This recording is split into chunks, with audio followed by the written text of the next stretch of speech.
اللہ الرحمن الرحیم۔ عظیم انقلابی بھائیوں، بہنوں، بیٹوں، بیٹیوں، السلام علیکم۔ جب بھی میں آپ سے سوشل میڈیا پر مخاطب ہوتا ہوں تو میرے مخاطبین صرف محروم، مفلس اور معاشرے کے پیچھے ہوئے طالب علم، مزدور، محنت کش لوگ ہوتے ہیں۔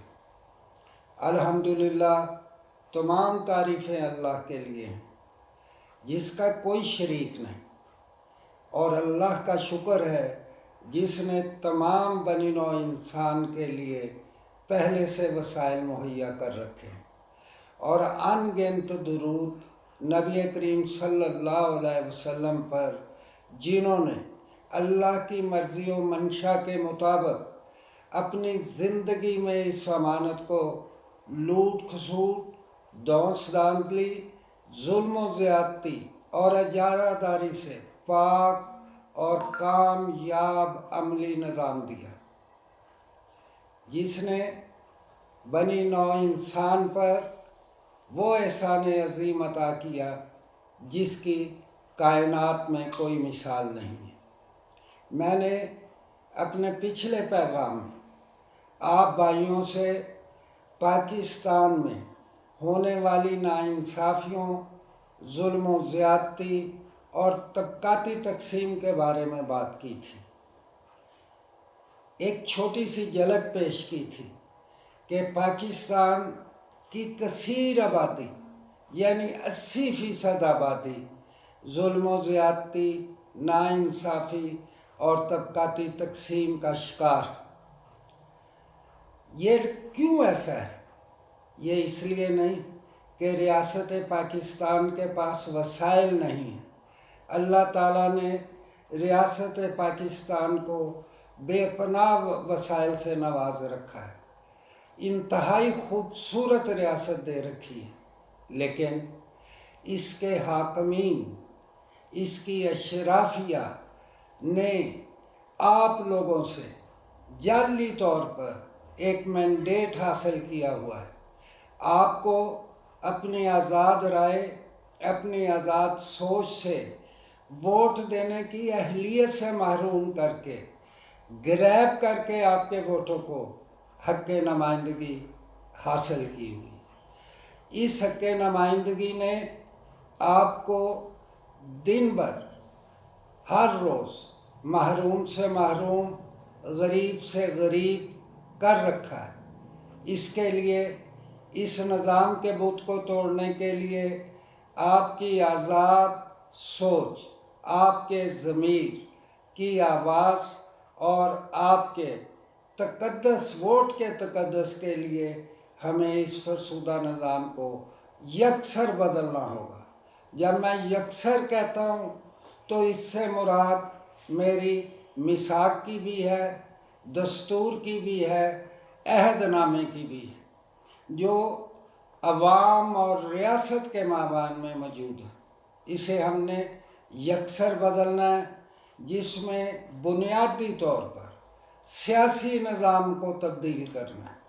ایسے سیاسی نظام کو لانا ہے جو آپ کو حق نمائندگی دے، جو آپ کو حق حکمرانی دے، ایسے لوگوں کو جو سفرر ہیں،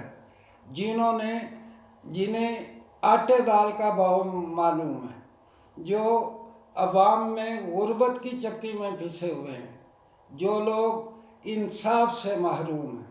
ایسے لوگ جب آپ آگے لائیں گے، آپ انہیں حق نمائندگی دیں گے، تو کوئی وجہ نہیں کہ پاکستان کا ہر شخص، ہر شہری خوشحال نہ ہو۔ انشاءاللہ آپ کے اتحاد اور تعاون سے ہم ان تمام خرابیوں کو نئے نظام کی صورت میں تبدیل کر کے رکھیں گے، لیکن آپ کا اتحاد، آپ کی یگانگت، آپ کی ہم آہنگی، آپ کی ایک ہی سوچ، آپ کا ایک ہی طرز عمل، اس کے لیے بنیادی ضرورت ہوگا۔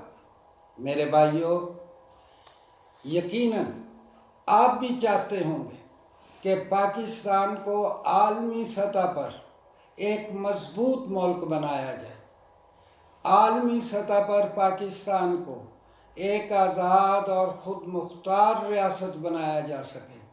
آپ بھی چاہتے ہوں گے آپ کی خارجہ پالیسی کسی سپر پاور یا کسی دوسرے ملک کی مرہون منت نہ ہو، بلکہ پاکستان کی ضروریات، پاکستان کے مفادات کے تابع ہوں۔ اس کے لیے آپ کو اس اشرافیہ سے جان چھڑانی ہوگی۔ آپ کو اس طبقے سے، جن طبقوں نے پاکستان کو دیگر ممالک، چاہے وہ سپر پاور ہوں یا نہ ہوں، قرضوں کی صورت میں بھیک مانگ مانگ کر ان کے تابع کر رکھا ہے۔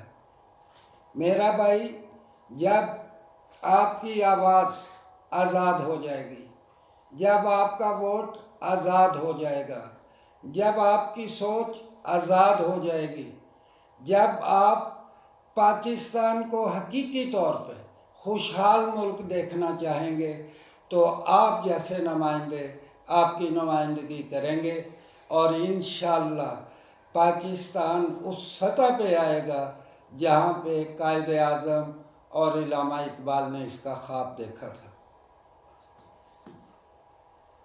کیا آپ نہیں چاہتے کہ آپ کے بچوں کو عزت ملے؟ کیا آپ نہیں چاہتے کہ آپ کے بچوں کو تعلیم ملے؟ کیا آپ نہیں چاہتے کہ آپ کے بچوں کو ہر طرح کا انصاف ملے؟ کیا آپ یہ نہیں چاہتے کہ آپ کے بچوں کو بھی تعلیم حاصل کرنے کا برابری کی بنیاد پہ حق ملے؟ یقیناً آپ ایسا چاہتے ہیں۔ آپ کے اندر ایک خواہش ہے کہ آپ کا بچہ بھی، میں تو بیوروکریٹس کی بات نہیں کر رہا، لیکن کم از کم ایک ہنرمند بنے، اس کے لیے تعلیم کا ہونا لازم ہے۔ ایسی تعلیم کے لیے نظام کا ہونا لازم ہے۔ میرے بھائیوں، میرے محترم ساتھیوں، دوستوں، ہمیں ایک بات کی طرف جانا ہے جسے میں نے پچھلے ویڈیو میں بھی ذکر کیا تھا، کہ اللہ تعالیٰ نے انسان کو ایک ہی کیمسٹری سے پیدا کیا، چاہے وہ اس کی تخلیق کا مرحلہ ہو، چاہے وہ ماں کے پیٹ میں پرورش کا مرحلہ ہو، چاہے دنیا میں پروان چڑھنے کا مرحلہ ہو، چاہے ساخت اور حیت کا مسئلہ ہو۔ ہمارے بچے بھی اور ان امیروں، خانزادوں، وڈیروں، جاگیرداروں کے بچے بھی دو ہی ہاتھ لے کر پیدا ہوتے ہیں، دو ہی ٹانگیں ہوتی ہیں ان کی، دو ہی آنکھیں ہوتی ہیں ان کی، دو ہی کان ہوتے ہیں ان کے۔ پھر کیا وجہ ہے کہ ان کے بچے معاشرے میں معاشی لحاظ سے اور دیگر لحاظ سے ہم سے کہیں آگے نکل جاتے ہیں، اور ہمارے بچے اسی دلدل میں، مسائل کی دلدل میں پھنسے رہتے ہیں، جبکہ اللہ تعالیٰ نے ہر بچے کو یکساں اور معصوم پیدا کیا ہے۔ یہ جو کہتے ہیں سونے کا چمچ لے کر پیدا ہونے والے ہیں، ان کو سونے کا چمچ آپ کے حقوق، آپ کے رزق، آپ کے مسائل پہ ڈاکہ ڈالنے کی وجہ سے ملتا ہے۔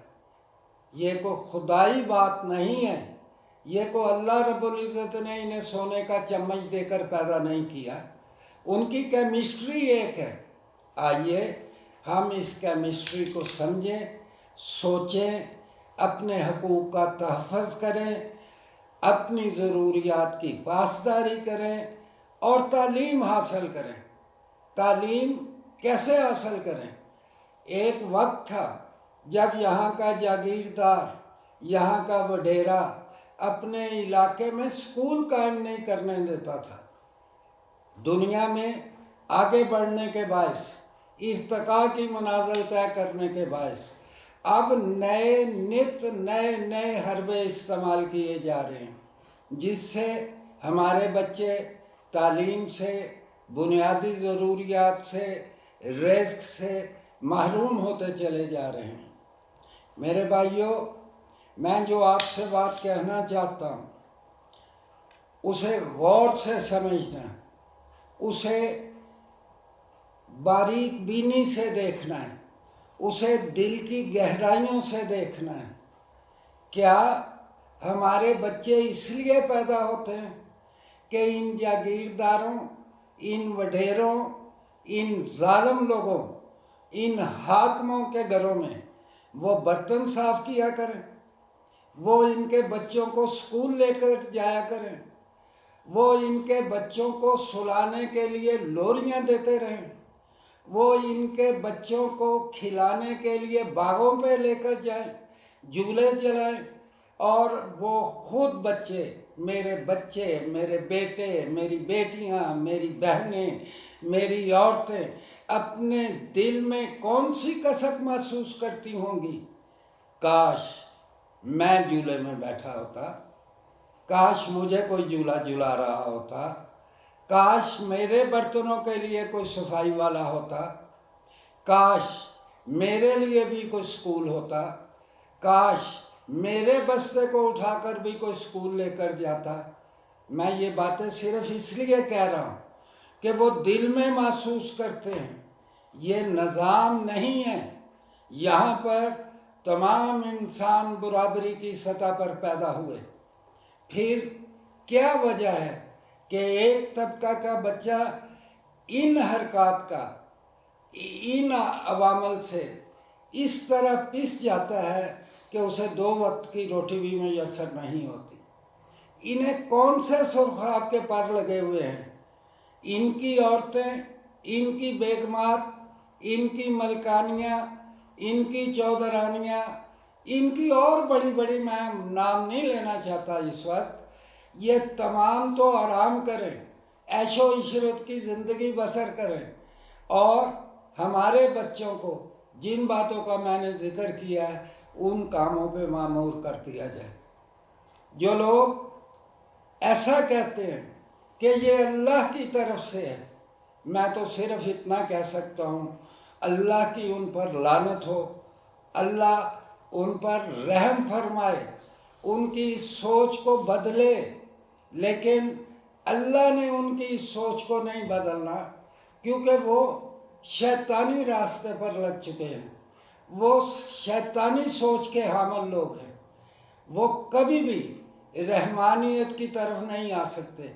میرا بھائی، انہیں رحمانیت کی طرف لانے کے لیے، انہیں مساویانہ حقوق پہ لانے کے لیے ہم سب کو متحد ہونا ہوگا، ہم سب کو آپس میں مل کر، تعاون کر کے، ہم آہنگی پیدا کر کے، یکجہتی پیدا کر کے ایک ایسے نظام کے لیے جدوجہد کرنی ہوگی اور کوشش کرنی ہوگی جس سے یہ جو فرسودہ نظام کا بت ہے، ظالمانہ بت، زیادتی کرنے والا بت، دوسروں کے حقوق پہ ڈاکہ ڈالنے والا بت، اسے توڑا جا سکے۔